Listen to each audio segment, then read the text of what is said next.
Coach Prime ran into the quarterback, Jameis Winston of the New York Giants.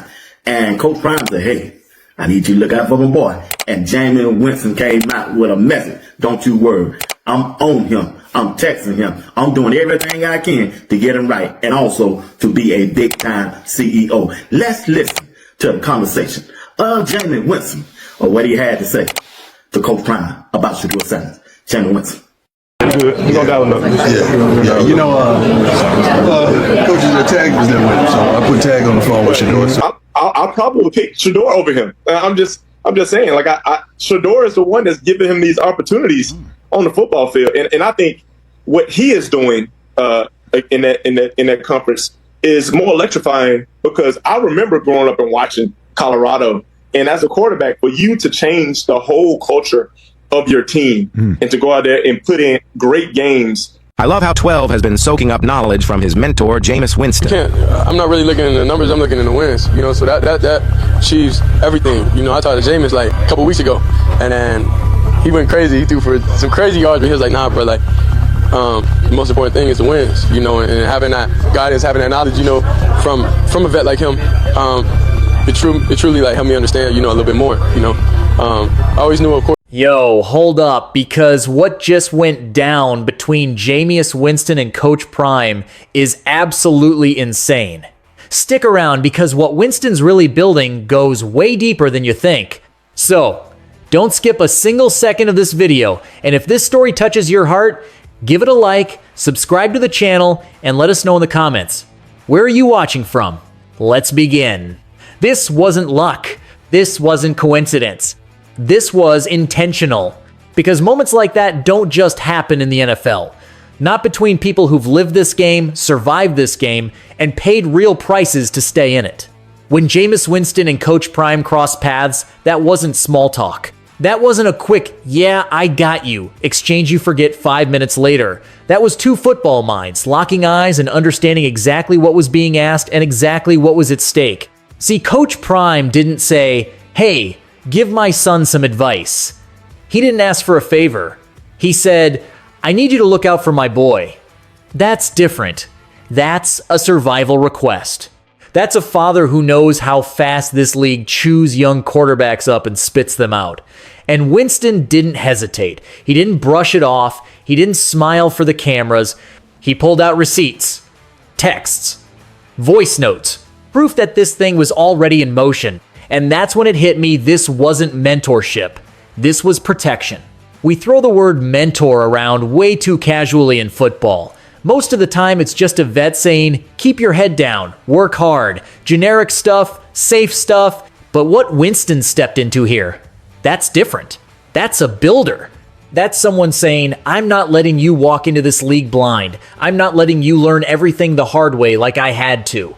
Because Jameis Winston knows exactly what happens when the league gets to you before you're ready. He's been the guy with expectations crushing his chest. He's been the headline, the punchline, the savior, the problem.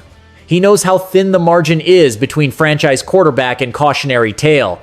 And when someone like that decides to invest time, energy, and real resources into a young QB, you need to pay attention. This wasn't random. This wasn't a media moment. This was a calculated move between people who understand pressure, legacy, and how quickly narratives get written for you in this league. Elite quarterbacks aren't born, they're built. And most rookies don't get access to the tools needed to build themselves until it's already too late. They get tossed into bad situations, bad systems, bad habits, and then we act surprised when they struggle. But every once in a while, someone gets a shortcut not around the work, but around the mistakes. That's what this feels like.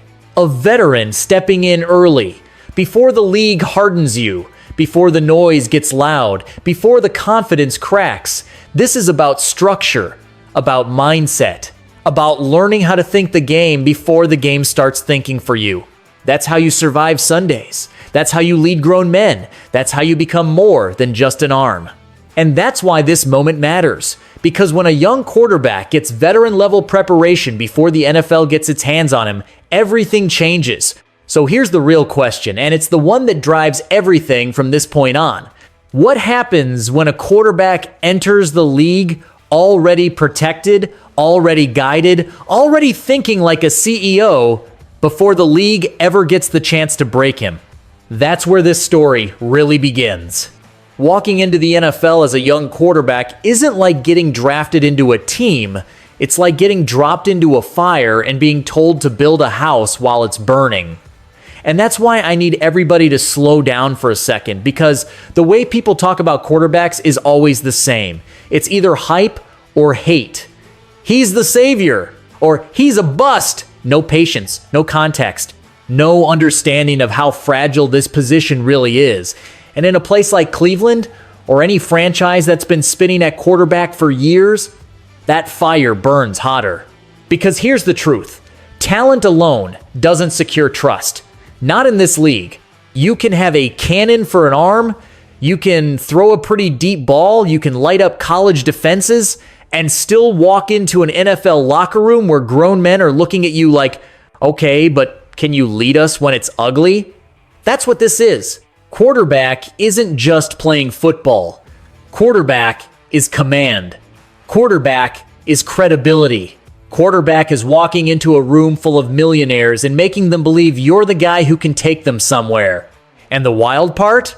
Locker rooms decide before fans do. They decide before the media does. They decide before the first start. They feel it in practice. They hear it in the huddle. They watch how you respond when you miss a throw, when you get picked, when the defense is talking crazy, when the pressure starts squeezing.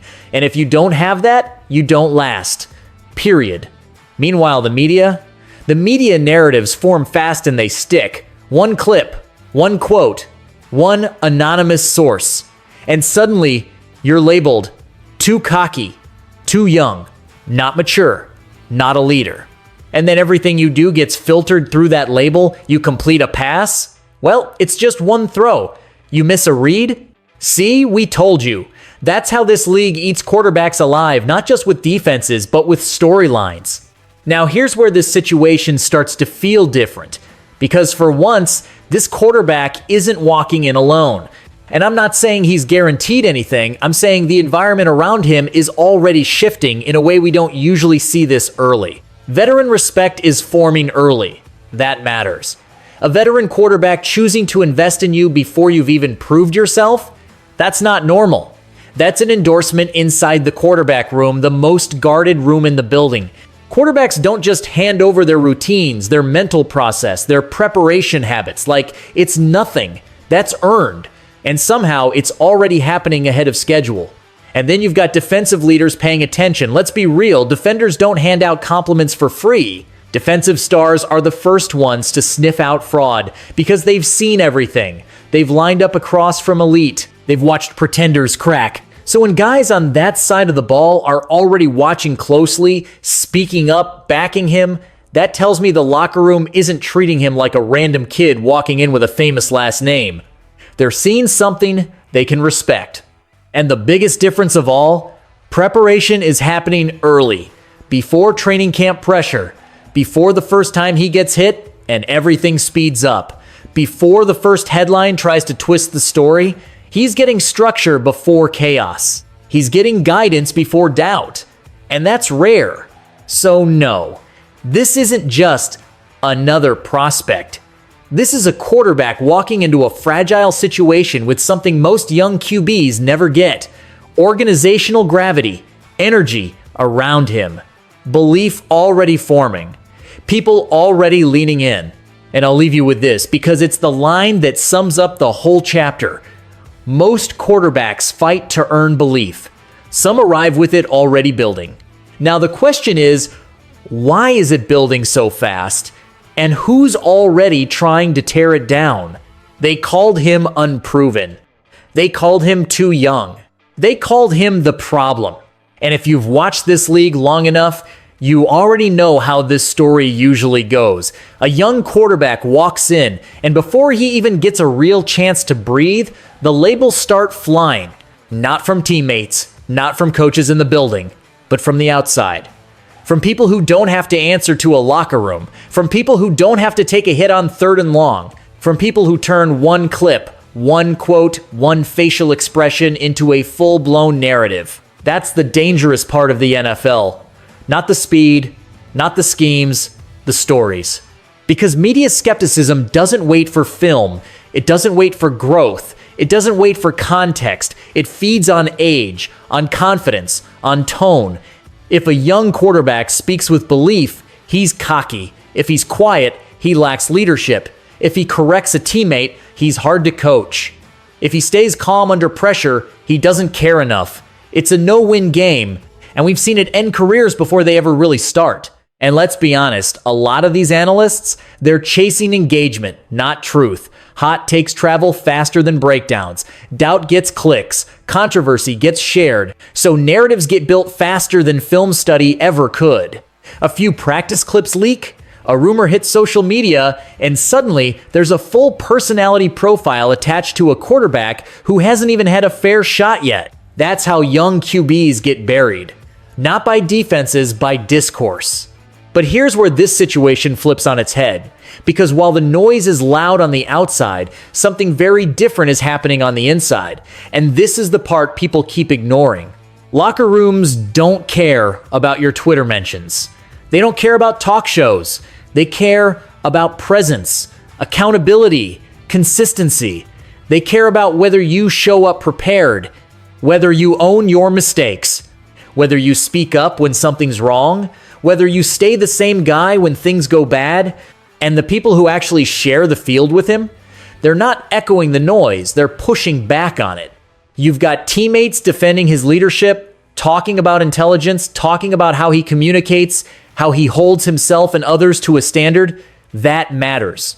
Because in an NFL locker room, honesty beats polish every single time. Guys would rather follow someone who tells them the truth than someone who just sounds good in interviews. This isn't high school. This isn't college hype. This is grown men trying to win football games. And when defensive leaders, guys who've seen multiple quarterbacks come and go, are publicly backing a young QB's character and mindset, that's not PR. That's respect. They called him unproven. They called him too young. They called him the problem. And yet, the people who actually matter aren't saying any of that. They're saying he's vocal. They're saying he's accountable. They're saying he's a leader even when he's still learning. That's the disconnect you need to pay attention to. Because when the outside world is screaming one thing and the locker room is quietly moving another way, history tells us which side usually ends up being right. The noise is loud right now. The doubts are real. The labels are already trying to stick. But beneath all of that, there's something forming that doesn't care about headlines. And next, we need to talk about what's being built behind closed doors, because that's where quarterbacks are either broken or made. The real work doesn't happen on Sundays. It happens when nobody's watching. That's the part fans rarely get to see. And honestly, it's the part that decides everything. Because quarterback development isn't about arm strength drills or highlight throws and shorts. It's about what you're doing on a random Tuesday night. It's about the conversations, the habits, the mental reps that never show up in a box score. This is where hope starts replacing tension. Real quarterback development is daily communication, not once a week, not when something goes wrong. Daily. Checking in, talking through reads, talking through situations before they ever happen on the field. Because the NFL doesn't surprise quarterbacks, it overwhelms the unprepared one. And when you've got a veteran in your ear who's already seen every coverage, every disguise, every trap defense tries to set, that's a shortcut through pain. And make no mistake, it's a shortcut Winston had to learn the hard way. Mental reps matter more than physical ones at this level. Anybody in the NFL can throw the ball. The difference between starters and backups is how fast the game slows down in their head. Situational mastery. 3rd and long. Red zone. 2-minute drill. What's the defense telling you before the snap? Where's the leverage? Where's the risk? These are chess moves, not checkers. And the guys who last in this league, they've already played the game in their mind before the ball is ever snapped. That's where this mentorship hits different. Because access matters more than talent. I'll say it again, access matters more than talent. Most young quarterbacks don't get access to elite mental frameworks until they've already made mistakes that cost them trust. By then, the leash is shorter. The noise is louder.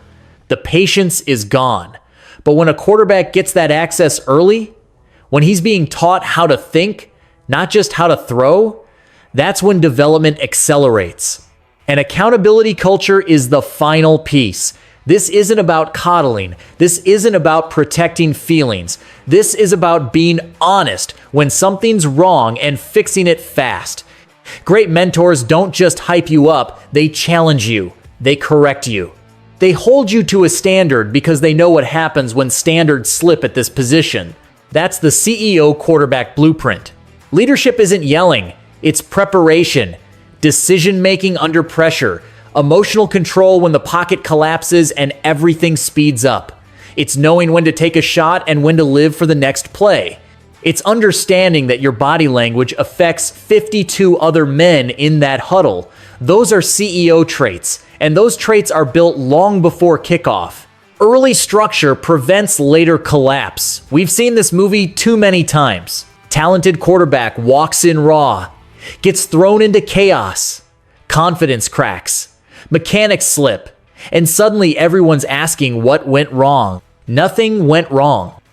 The foundation was never there. But this time, something's different. There's structure behind the scenes. There's guidance before disaster. There's mental armor being built before the hits start coming. And that's how careers are saved before they ever need saving. This is how franchises stop ruining quarterbacks. This is the part where everything gets real. Because now we zoom out, past the clips, past the quotes, past the noise.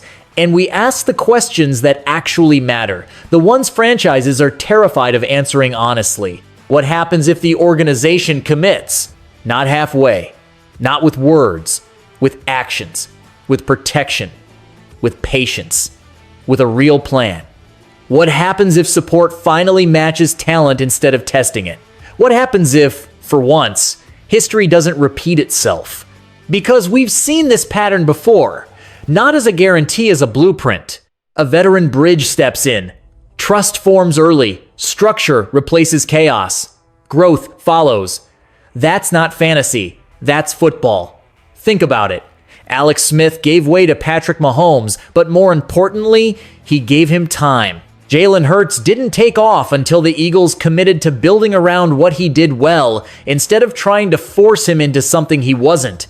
Even Lamar Jackson needed belief before he needed stats. Veteran presence, organizational trust, intentional structure. Then and only then does the talent fully show itself. That's why this moment matters so much. Because right now, everything is aligned in a way we don't usually see. The mentorship is there. The locker room belief is forming. The mental foundation is being built before the pressure explodes. This isn't luck. This isn't some random off-season storyline. This is a window. And windows in the NFL don't stay open long. So here's the challenge to the team. Don't waste this. Don't get impatient. Don't let old habits creep back in. Don't pull the plug at the first sign of adversity. Quarterbacks don't grow in panic. They grow in trust. If you say you believe in him, then act like it when things get uncomfortable. Here's the challenge to the fans. Pay attention now. Not when it's easy. Not when the highlights go viral. Now. Because this is the stage where belief either becomes real or disappears the moment adversity hits. Franchise quarterbacks aren't just born on Sundays. They're built in moments like this when expectations are heavy, but support is heavier. And here's the challenge to the rest of the league. Don't dismiss this as accidental. Don't wave it off as hype. Because when veteran players invest like this, when locker rooms rally early, when development is intentional instead of reactive, something real is happening. You may not feel it yet, but you will. This isn't just about one quarterback learning how to throw at the next level. This is about leadership, about identity, about a franchise deciding whether it's finally done sabotaging itself or ready to grow up with its quarterback. Because at the end of the day, this isn't just a quarterback story. This is a franchise deciding who it wants to be. And that decision, it's happening right now.